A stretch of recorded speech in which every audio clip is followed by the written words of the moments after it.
Hello बच्चों, मैं आशा कर रहा हूँ कि आपके एग्ज़ाम अभी तक जो भी आपने एग्ज़ाम्स दिए हैं वो अच्छे गए हैं, ठीक है। और उसके बारे में फर्दर जैसे भी गए हो, अच्छे गए हैं तो भी, और थोड़ा बहुत कहीं ऊपर नीचे हो तो भी, अब उसके बारे में मत सोचिए, क्योंकि उसको सोच करके आप कुछ कर नहीं पाएंगे। जो हो गया सो हो गया। लेकिन जो अपकमिंग पेपर है मैथमेटिक्स के स्टूडेंट्स के लिए, मैं स्पेशली वीडियो है, जो भी आगे का पेपर है उस पर फोकस करिए। जैसे कि मैथमेटिक्स का पेपर है अगले 8 से 9 दिन बाद, तो आपको फोकस करना है। पहली बात तो ये कि मैथ एंड मैच क्रिकेट वाला मैच, ये विदाउट प्रैक्टिस नहीं आता है। आप कितने भी वीडियो देख लीजिए, कितनी बार भी रिकैप करके देख लीजिए, कितनी बार भी एक ही वीडियो कितनी बार भी देख लीजिए, इससे कोई फर्क नहीं पड़ता है जब तक आप अपने हाथों से उन सवालों की प्रैक्टिस नहीं करेंगे।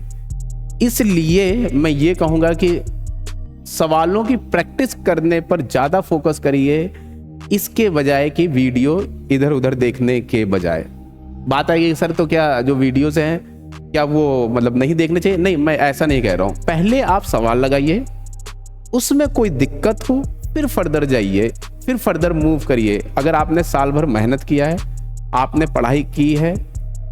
दूसरी बात ये, आप अपने नोट्स पर ज़्यादा भरोसा रखिए। पहले आप अपने नोट्स को कवर करिए, एनसीईआरटी कवर करिए, एनसीईआरटी एग्जाम्पलर कवर करिए, पीवाईक्यू कवर करिए। उसके बाद अगर समय बचता है तो फर्दर मूव करिए।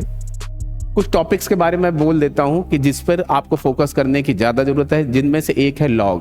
पहली बात तो ये कि लॉग का आप बोलोगे कि सर लॉग तो डायरेक्टली है नहीं। बिल्कुल बात सही है, लॉग डायरेक्टली नहीं है, लॉग डायरेक्टली नहीं, लेकिन उसका एप्लीकेशंस है। उसके एप्लीकेशंस को याद किया जाए तो सबसे ज़्यादा उसका एप्लीकेशन है डिफरेंशियल कैलकुलस के अंदर।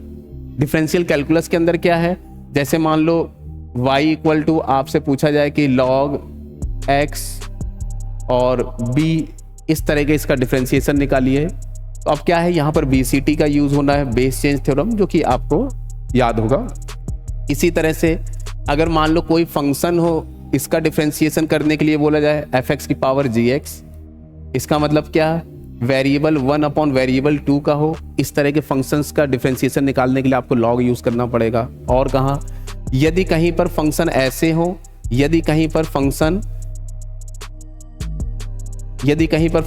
y equal to F X into G X into H X upon मान लो के एक्स इंटू डी एक्स, इस तरह के मल्टीपल फंक्शंस प्रोडक्ट में हो, तो इनका भी यूज़, इसको भी डिफरेंशिएट करने के लिए आपको लॉग का यूज़ करना पड़ेगा। फर्दर क्या है, कैंसलेशन लॉ, इंटीग्रेशन के अंदर, इंडेफिनेट के अंदर, integration of E x F x plus F dash x D x, इस तरह के क्वेश्चंस बहुत ज़्यादा आ रहे हैं, ठीक है। और इंटीग्रेशन ऑफ लॉग एक्स, ये तो बहुत फेमस क्वेश्चंस हैं। डेफिनेट में भी इसका मतलब कहीं ना कहीं आप लॉग पर थोड़ा सा, मैं स्पेशली, आप कह सकते हो सर स्पेशली लॉग के लिए क्यों, क्योंकि ये ट्रेंड चल रहा है। लॉग के क्वेश्चंस आ रहे हैं, आपके एमसीक्यू में मिल सकते हैं और या तो बड़े क्वेश्चंस में मिल सकते हैं। दूसरी बात क्या है, अगली आता है मैट्रिक्स के अंदर। मैट्रिक्स के अंदर जो आ रहे हैं इस तरह के क्वेश्चंस बहुत ज़्यादा आ रहे हैं। क्या, डिटर्मिनेंट ऑफ एडजॉइंट ए, इस तरह से निकालो, या फिर एडजॉइंट ऑफ ए, इस तरह के क्वेश्चंस आ रहे हैं। तो इनका रिवीजन, इस तरह के क्वेश्चन, उसका रिवीजन और प्रैक्टिस ज़्यादा करिए। ये सिर्फ वीडियो छोटा सा है ताकि मेनली इसके लिए है कि लॉग का आप प्रैक्टिस ज़्यादा करें, ठीक है। इसके बाद फर्दर आगे चल करके और भी वीडियोस प्रैक्टिस के लिए 1-2 दिन में हम लोग लेकर के आएंगे लाइव क्लासेस में। ओके, टिल देन नए जोश के साथ, उमंग के साथ और एक अच्छी प्रैक्टिस के साथ लगे रहिए। और ज़्यादा आखिरी दिनों का इंतजार मत करिए कि पेपर का जब हो गए उससे 1-2 दिन पहले आप जागो। अभी से धीरे धीरे प्रैक्टिस बनाए रखिए और लगातार काम करते रहिए। प्रैक्टिस जितना आप प्रैक्टिस कर सकते हो मैथमेटिक्स में, उतना ही आपके लिए अच्छा है। इस बात पर बिल्कुल भी इंतजार मत करिए नहीं मेरा पहले पेपर अच्छे जाते रहे हैं, मैंने अच्छी प्रैक्टिस की हुई है। नहीं, जो अभी करंट का टाइम है उसमें प्रैक्टिस की ज़्यादा ज़रूरत है। धन्यवाद।